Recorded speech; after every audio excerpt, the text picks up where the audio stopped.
सबसे पहले करुणा के महासागर तथागत गौतम बुद्ध को नमन करते हुए और डॉक्टर भीमराव अम्बेडकर को श्रद्धा सुमन अर्पित करते हुए और भंते श्रद्धानंद जी को वंदनामी और यहाँ पर आए सभी धम बंधुओं को जय भीम नमो बुद्धाय।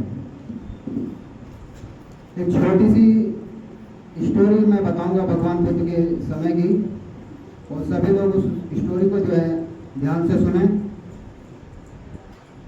कथा कुछ इस प्रकार से है कि भगवान बुद्ध के समय में एक मीट बेचने वाला व्यक्ति था। ऐसा नहीं है कि मीट का सेवन अभी करते हैं लोग, उस समय में भी जो है मीट का सेवन करते थे लोग। तो उसी समय की एक कहानी है ये कि एक व्यक्ति था जो मांस बेचता था। तो जो मांस या मीट उसकी दुकान से बच जाता था वह उसे अपनी पत्नी को लाकर दे देता था और उसके बाद वह उसे भोजन में खाया करता था। तो उसका रोजाना का यही व्यापार था, पशु काटना और उसको बेचना, और जो भी मांस बच जाता था उसको घर लाकर अपनी पत्नी को देना और फिर उसके बाद उसको भोजन में खाना। एक दिन वह अपनी दुकान से मांस बेचकर जल्दी निकल आया और जल्दी निकलने के बाद उसने सोचा ये मांस का टुकड़ा बहुत ही प्यारा है और मैं इसे जाकर अपनी पत्नी को दूंगा और पत्नी इसे जो है काफी अच्छे प्रकार से बनाएगी, तब मैं इसका भोजन करूंगा। तो वह मांस का टुकड़ा लाकर अपनी पत्नी को दे देता है और अपनी पत्नी से बोलता है कि अर्धांगिनी, इतने में स्नान कर रहा हूं, इतने आप भोजन बनाकर इसको तैयार रखना। तो उसकी पत्नी ने कहा कि ठीक है स्वामी, आप स्नान कर आइए, तब तक मैं आपके लिए भोजन तैयार कर दूंगी। तो उसका पति स्नान करने के लिए नदी में चला गया। उसके बाद उसकी पत्नी के पास कोई मांस खरीदने के लिए आ गया।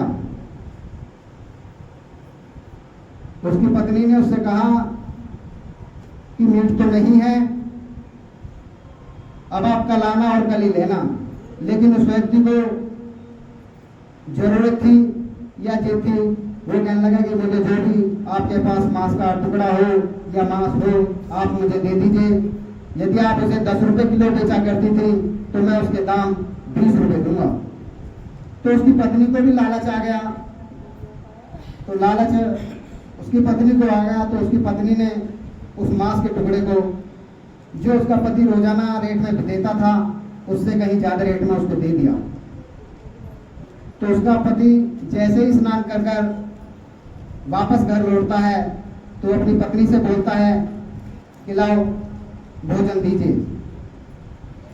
तो उसकी पत्नी जो है बड़े हंसकर बोली कि स्वामी, मैंने तो उस मांस के टुकड़े को कोई खरीदने वाला व्यक्ति आ गया था, आप उसे 5 रुपए किलो में बेचते थे, लेकिन मैंने उसे 20 रुपए किलो में बेच दिया।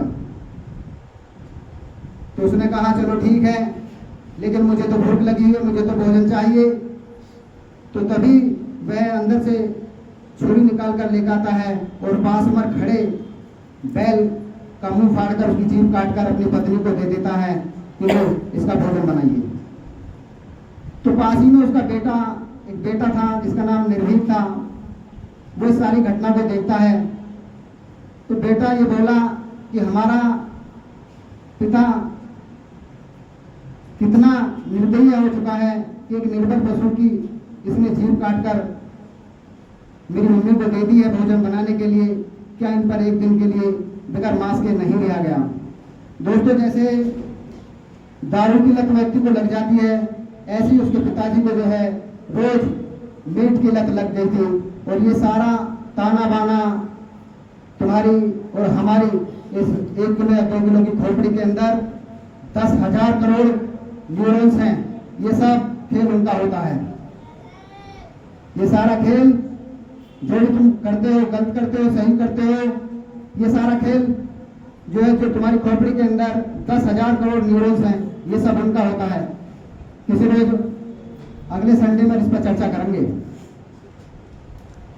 तो उसका लड़का इस घटना से दुखी होकर वह घर छोड़कर चला जाता है।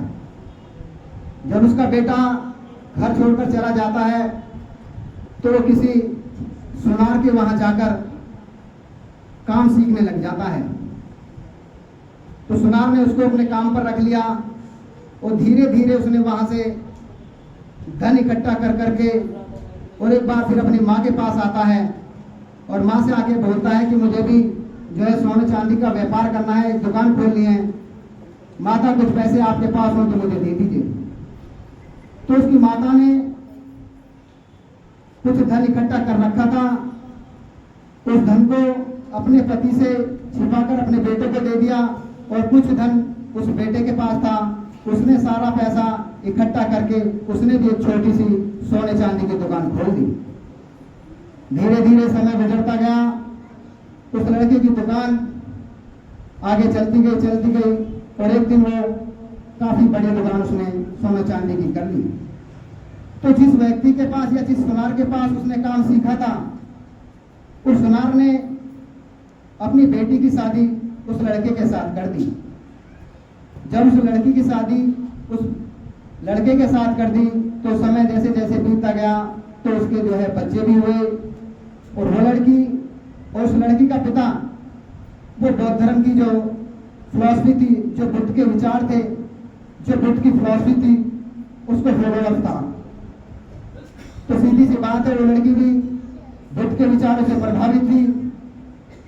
तो वो लड़की अपने पति को बुद्ध के विचारों से अवगत कराती थी। धीरे धीरे उसका पति भी बुद्ध के विचारों से प्रभावित होने लगा और बुद्ध में अपनी आस्था खोजने लगा। एक दिन उसके पास किसी व्यक्ति के द्वारा पता आता है कि अपने पिताजी से जाकर मिल लीजिए, उसकी हालत बहुत ज्यादा खराब है। वो लड़का बुद्ध के विचारों से प्रभावित था, इसलिए वो तुरंत अपने पिताजी को देखने के लिए अपने घर लौट आया। तो उसने पिताजी को देखा तो काफी गंभीर हालत में उसके पिताजी चारपाई पर लेट कर कर्रा रहे थे। तो उसने तुरंत अपने पिताजी को बैलगाड़ी में लेटाया और लेटाने के बाद किसी वेद ऋषि मुनि के पास ले गया। लेकिन सभी वेद और ऋषियों ने एक ही जवाब दिया कि बेटा, इनके पास समय बहुत कम है, जो भी सेवा पानी आपको करनी है वो घर पर ही कर लीजिए। जैसा कि आप लोग अभी भी देखते होंगे कि डॉक्टर जब जवाब दे देते हैं तो यही कह देते हैं आप जाके जो है इनकी सेवा पानी घर ही कर लो। तो घर उसको लेकर अपने पिताजी को लेकर आ जाता है, लेकिन वो दर्द के मारे कर्राते रहते हैं। वो परेशान था काफी। उसने सोचा मेरे पिताजी का अंतिम समय चल रहा है, क्यों ना मैं तथागत के दर्शन इनको करा दूं। तो उसने अपनी पत्नी से कहा, पत्नी ने अपने पति से कहा कि इससे अच्छी बात और क्या हो सकती है। तो तभी वो व्यक्ति तथागत के पास जाता है और तथागत से आग्रह करता है और तथागत को भोजन के लिए आमंत्रित करता है। तथागत उसकी भेंट को स्वीकार कर लेते हैं और अगले दिन तथागत भोजन करने के लिए उसके घर पर भिक्षुओं के साथ पधारते हैं। तो जैसे ही तथागत ने भोजन किया और कोई भी सत्पुरुष और तथागत की ये वाणी थी कि जब भी तथागत भोजन किया करते थे तो बिगर उपदेश के रहा नहीं करते थे। तो जैसे ही तथागत उपदेश देने लगे तो उसके पिताजी के कर्राने की आवाज तथागत को सुनाई दी। तो तथागत ने उसके बेटे से पूछा कि ये कौन दर्द के मारे चिल्ला रहा है, किसको पीड़ा इतनी हो रही है कि जो दर्द के मारे इतना चिल्ला रहा है।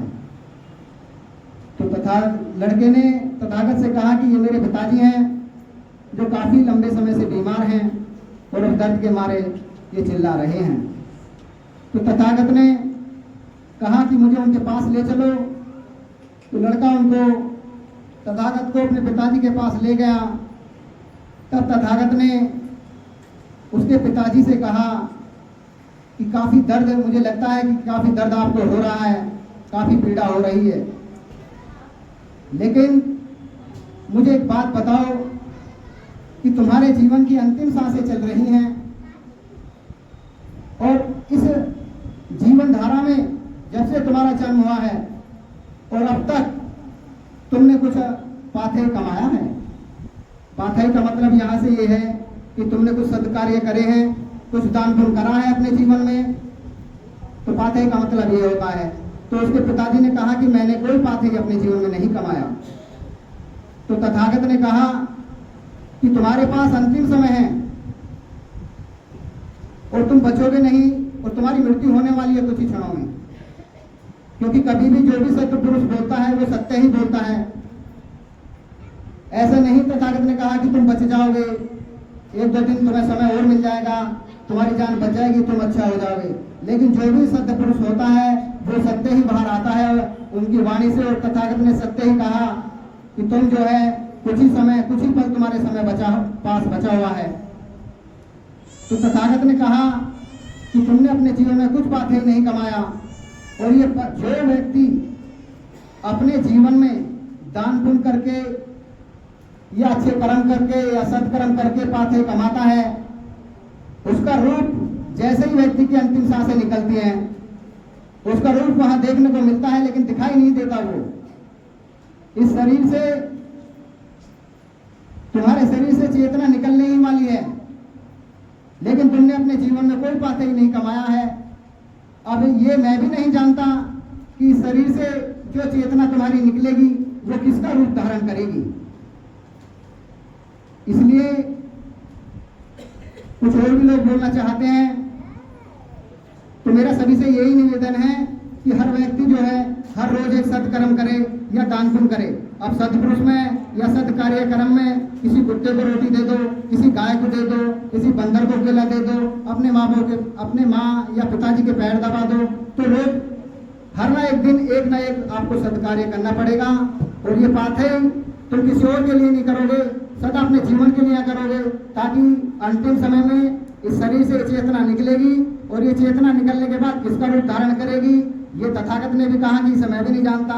लेकिन अगर अच्छे कर्म करोगे, अच्छा पाथेय कमाओगे, तो मैं ये जरूर कहता हूँ, तथागत ने कहा था कि आप आने वाली जो चेतना तुम्हारी किसी रूप का धारण करेगी वो किसी अच्छे ही रूप में धारण होगी। जय विष्णु।